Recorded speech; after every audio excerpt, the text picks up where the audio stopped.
Hi, this is Kristen Slewin with Paper Fiore. Thank you so much for being here. I do have to apologize. I have not kept up on my Spellbinders Crafty Advent Calendar with my videos. I've been having lots of technical issues, and I'm eagerly waiting for my daughter to come home from college to help me out. I really love today's project. I love stencils, and this stencil was so cute that I had to make a gift set with it, and it really came out so adorable. So I'm really eager to show you this video and the process I took in creating it. So let me show you what the stencil looks like. It is a floral stencil, and it is a 3-part stencil. So it's like a building stencil, and it's so cute. Now, if you put the stencils on top of each other, you can really see what they look like for your finished project. I decided to coordinate this stencil with another die set that we received, and this die set is from day 4. Now, having been inspired by the 3 sentiments, I decided to go with 3 different colors for cards: yellow, pink, and blue. And I'm making a card set, and I'm coordinating them with Altenews Summer Afternoon color series, Pink Freshes, Ballet Slipper, Sparkling Rose, Bubblegum, and Raspberry Bliss, and then Simon Says Stamp, Morning, Twilight, Galaxy, and Night. Today's stencils are the perfect size for an A2 card front. So it's very easy to align it perfectly in the center of your card. It does have 4 registration marks in the corners, so if you're planning on making a larger card, like a 5x7, you can still easily line up these stencils very easily. And I don't think I could have said easily any more times in this process, but it really is a very easy stencil to use. Now, you can use the stencil as it is made, or you can get a little creative with how you lay your ink in.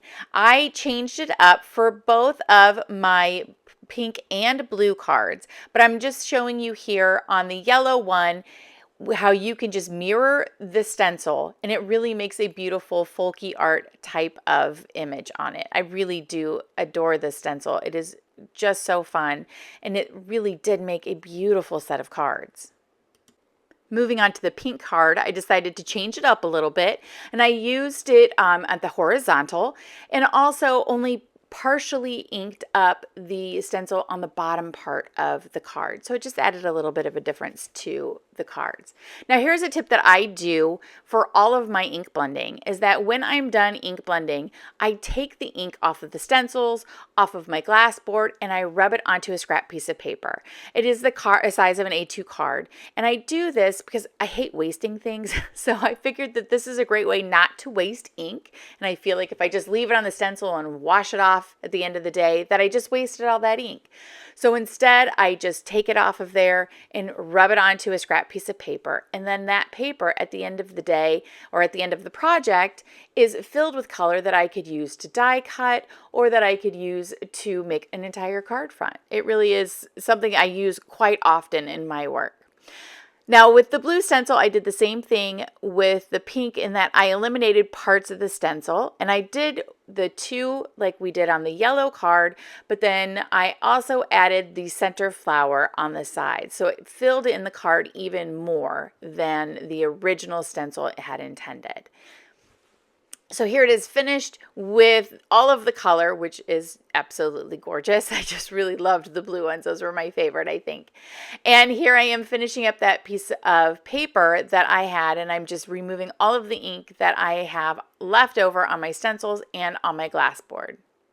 So be resourceful and use up all of that ink that is left over, because it definitely comes in handy. Now that all of my card fronts are completed, I am going to go ahead and cut out the sentiment strips from the day 4 of the Advent calendar. These dies are wonderful because I really like that it is it's either an embossed image or it can be cut out. So depending on how much your die cutter cuts through this, you can poke out all the little letters as I am doing here, or you could leave all of those in and it's more of an embossed image as opposed to a die cut image.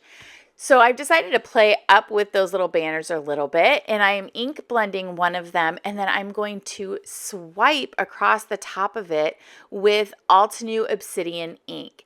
And that is going to make the depressed letters stand out that I've ink blended. So now it's a yellow and black sentiment. I did this again with blue and just left the background white. And then I also did it with pink. I did it actually with pink with two different color pinks. And then I left some of them white as well. Now in hindsight, I would have clear embossed all of these. I did do it to a couple of the darker ones, but I would go back and if I'm doing the inking over the top of it, heat emboss it with some clear ink. It really makes it stand out and look gorgeous. Now I did not show you how I blinged out the cards, but I am going to show you how I made the gift bag.